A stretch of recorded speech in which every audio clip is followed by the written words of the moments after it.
हाँ जी सर। तो जिसको अप्रोच करते हैं वही लिमिट होता है, जिसको अप्रोच करते हैं वो exactly equal to the limit होता है। जिसको अप्रोच करते हैं वही लिमिट होता है, जिसको अप्रोच करते हैं वो exactly equal to the limit होता है। ये है बेसिकली, इसी को अप्रोच करना है और इसी को अप्रोच कर भी रहे हैं, मतलब लिमिट आपका तो यही है, मतलब कि RHL आपका K1 है। अगेन ये है भाई साहब, इसी को अप्रोच करना है और मतलब इसी को अप्रोच कर भी रहे हैं, मतलब लिमिट आपका तो यही है, मतलब कि LHL आपका K2 है।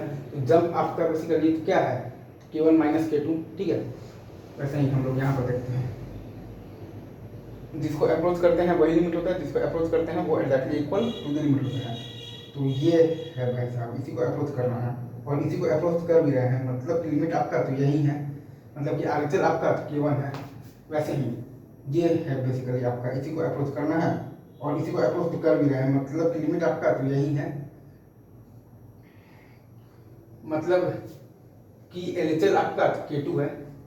तो यहाँ पर आपका जंप का वैल्यू क्या है, तो K2 माइनस K1 है। जंप होता है बेसिकली RHL माइनस LHL और इसका मोड, ठीक है सर। RHL बराबर K1, LHL बराबर K2, LHL बराबर K2, RHL बराबर K1, ठीक है। मतलब आपका जंप डिस्कंटिन्यूटी में ये होता है ना कि RHL एग्जिस्ट करता है और फाइनाइट होता है, LHL भी आपका एग्जिस्ट करता है और फाइनाइट होता है, लेकिन RHL is not equal to LHL होता है, मतलब कि limit extend to FX basically आपका एग्जिस्ट ही नहीं करता है। तो वो आपका क्या है, ऑब्वियसली फंक्शन क्या है, तो डिसकंटिन्यूअस है, जंप डिसकंटिन्यूटी, ठीक है सर।